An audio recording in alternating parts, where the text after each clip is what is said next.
निर्जला एकादशी ज्येष्ठ माह के शुक्ल पक्ष में आती है। इसका माहात्म्य शुरू करने जा रहे हैं। निर्जला एकादशी के माहात्म्य के बारे में बताया जाता है कि शास्त्रों के अनुसार जो विधि पूर्वक इस निर्जला एकादशी का व्रत करता है विधि विधान से, तो उसे साल की संपूर्ण एकादशी का फल मिल जाता है। तो आइए निर्जला एकादशी माहात्म्य शुरू करते हैं। श्री भीमसेन बोले, हे पितामह,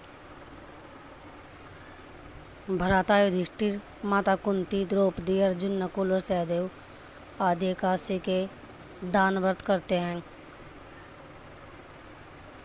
और मुझसे एकादशी के दिन अन्न खाने को मना करते हैं।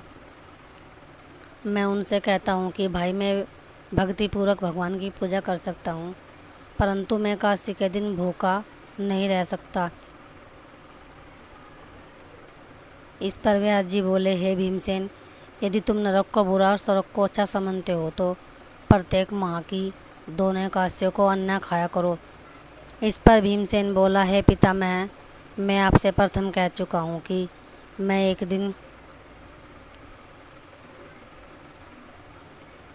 दिन एक समय भी भोजन के बिना नहीं रह सकता।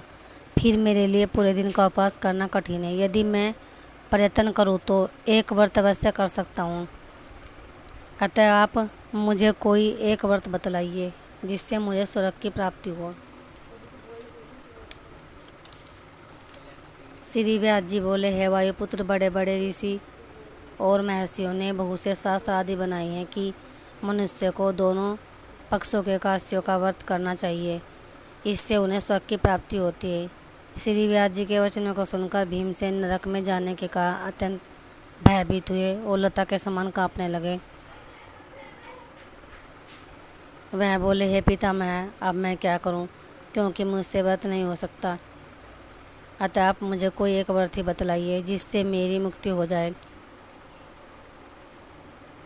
इस पर श्री व्यास जी बोले, हे भीमसेन, करसन और मिथुन संक्रांति के मध्य में ज्येष्ठ माह की शुक्ल पक्ष की एकादशी होती है, उसका निर्जला व्रत करना चाहिए। इस एकादशी के व्रत में स्नान और आचमन में जल वर्जित नहीं है, लेकिन आचमन में 3 माह से जल से अधिक जल नहीं लेना चाहिए। इस आचमन से शरीर की शुद्धि हो जाती है। आचमन में 7 मास से अधिक जल मदपान के समान है।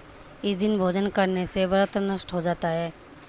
यदि सूर्योदय से सूर्यास्त तक मनुष्य जलपान न करे तो उसे 12 एकादशी के फल की प्राप्ति होती है। द्वादशी के दिन सूर्योदय से पहले ही उठना चाहिए और स्नान करके ब्राह्मण को यथा योग्य दान देना चाहिए। इसके पश्चात भूखे ब्राह्मण को भोजन कराना चाहिए। तत्पश्चात स्वयं भोजन करना चाहिए। इसका फल संपूर्ण एकादशियों के फल के बराबर है।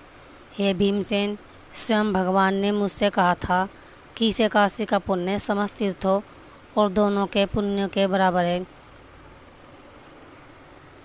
एक दिन निर्जल रहने से मनुष्य पापों से मुक्त हो जाता है। जो मनुष्य निर्जल एकादशी का व्रत करते हैं उसको मृत्यु के समय भयानक यमदूत नहीं दिखते। उस समय भगवान विष्णु के यमदूत स्वर्ग से आते हैं और उनको पुष्पक विमान पर बिठाकर स्वर्ग ले जाते हैं। अतः संसार में सबसे श्रेष्ठ निर्जला एकादशी का व्रत है।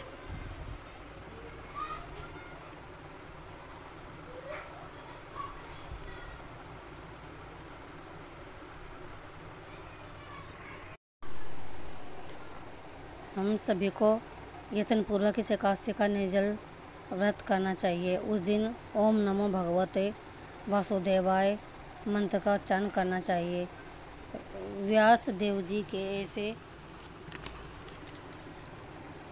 वचन सुनकर उसने निर्जल व्रत किया। इसी एकादशी को भीमसेनी या पांडव एकादशी भी कहते हैं। निर्जल व्रत करने से भगवान की पूजा करनी चाहिए। निर्जल व्रत करने से पहले भगवान की पूजा करनी चाहिए और उनसे विनय करनी चाहिए कि दूसरे दिन भोजन करूँगा। मैं इस व्रत को श्रद्धापूर्वक करूँगा, इससे मेरे सब पाप नष्ट हो जाते हैं। इस दिन एक बड़े वस्त्र से ढककर स्वर्ण सहित दान करना चाहिए। जो मनुष्य इस व्रत को दोपहर में स्नान तप आदि करके करते हैं उनको करोड़ फल स्वर्ण के दान का फल मिलता है। जो मनुष्य इस दिन यह होमादि करते हैं उसका फल वर्णन भी नहीं हो सकता। इस निर्जला एकादशी के व्रत से मनुष्य विष्णु लोक को जाता है। जो मनुष्य इस दिन अन्न खाते हैं उन्हें चांडाल समझना चाहिए। वे अंत में नरक में जाते हैं। ब्रह्म हत्यारे, मद्यपान करने वाले, चोरी करने वाले, तीन गुरु से द्वेष करने वाले और